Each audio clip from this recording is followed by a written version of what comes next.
Judy Blume, Double Fudge, Chapter 7, The Green Stuff. It was Grandma's idea to take Fudge to Washington, D.C., to the Bureau of Printing and Engraving. "Let him see the green stuff hot off the press," she said to Dad while the two of them were doing the dinner dishes. "What green stuff?" Fudge asked.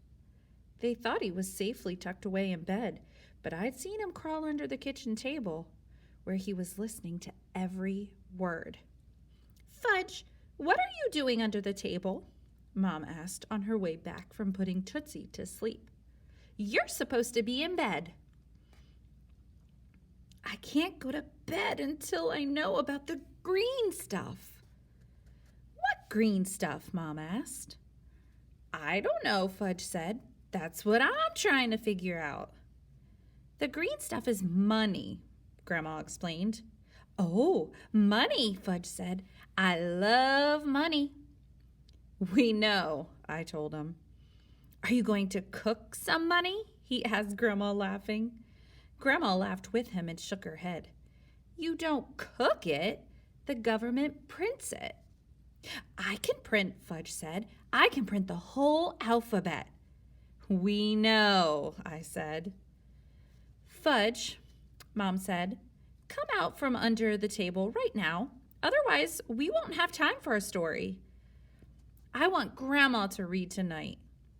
"I'd be honored," she told him. "Will you read me a story about the green stuff?"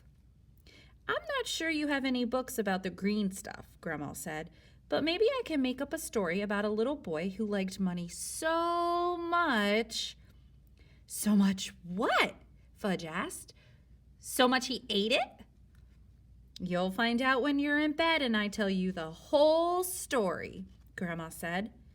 From the way she pressed her lips together, I could tell she was wondering how she was going to get out this one. The next morning, Grandma reported that Fudge had been engrossed by her story about a boy who went to Washington to learn how money was made. Mom and Dad took that as an omen. "A trip certainly couldn't hurt," Mom said. "Remember when you took me on that tour?" she asked Grandma.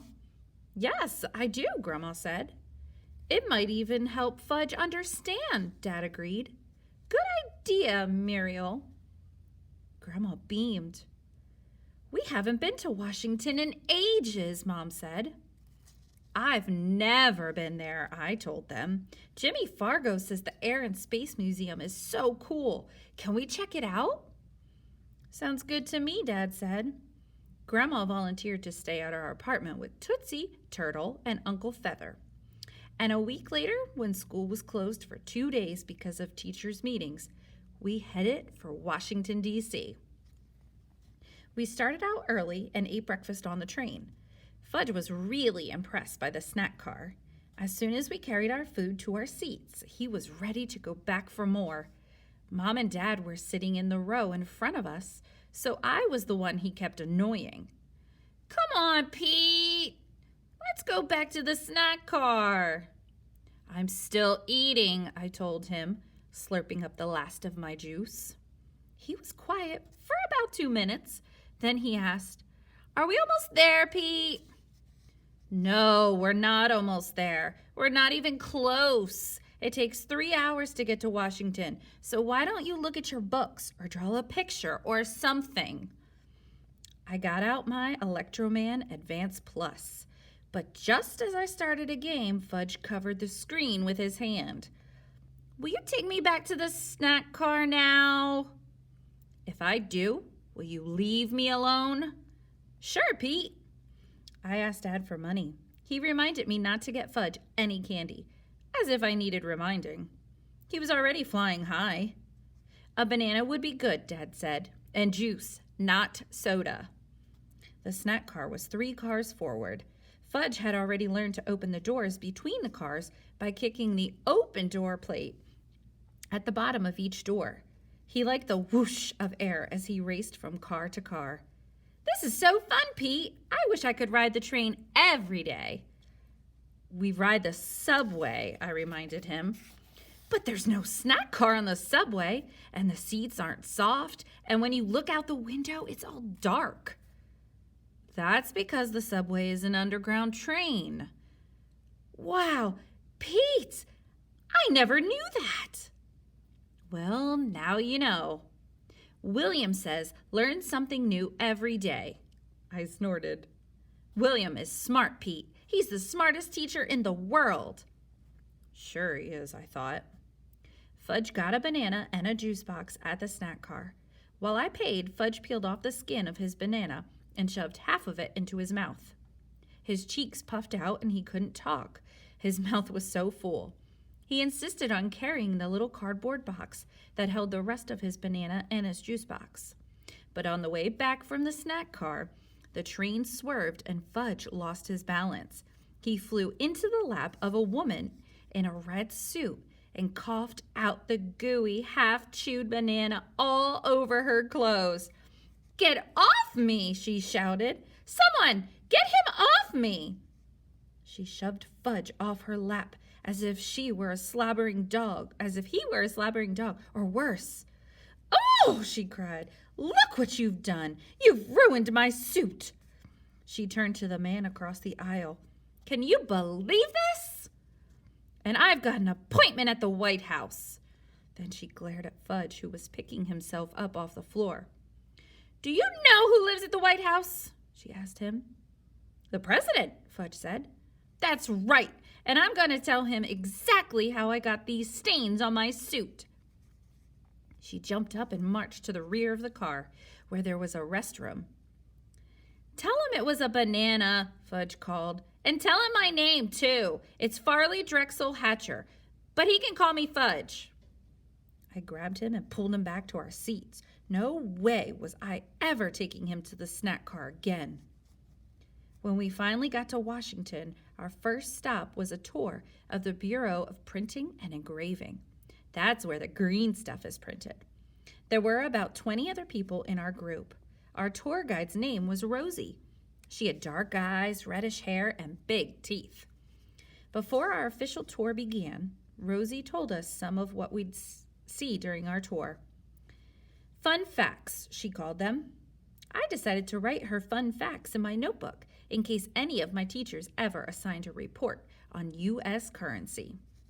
Fun fact number 1, Rosie said. The Bureau of Printing and Engraving produces 37 million notes a day, worth about $696 million. Fudge raised his hand and asked, "Are notes the same as bucks?" Rosie told him they were. "They're called bills, dollars, bucks." Some guy shouted, "How about moolah?" A couple of people laughed, a few more groaned. "Well, yes," Rosie said. "I suppose some people refer to money as moolah, or even as dough." "How about green stuff?" Fudge shouted. "That's what my grandma calls it." This time, almost everyone in our group laughed.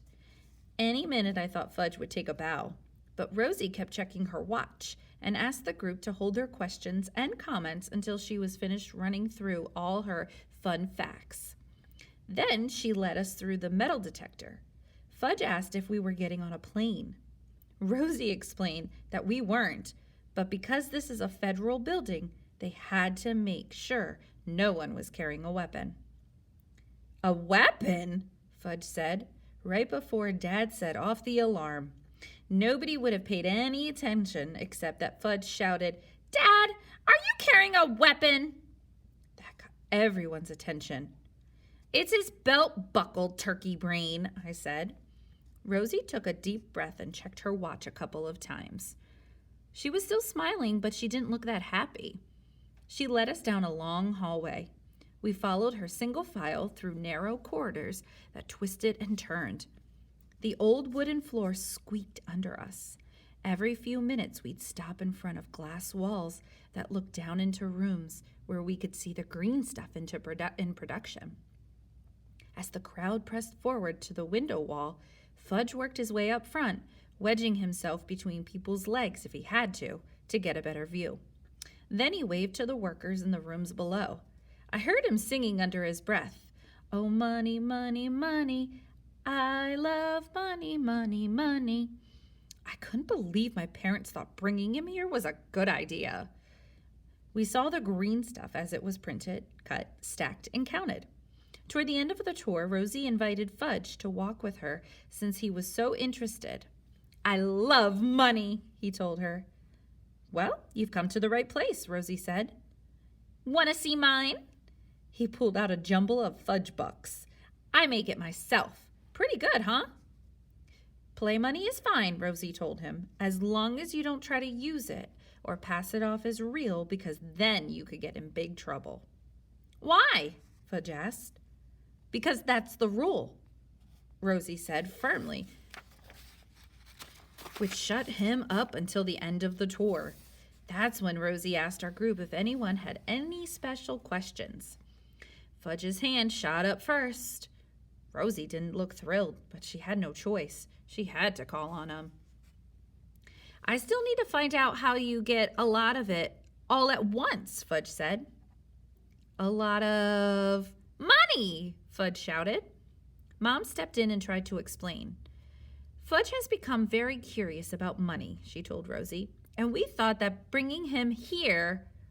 I hear what you're saying, Rosie said to Mom, but somebody has to set him straight.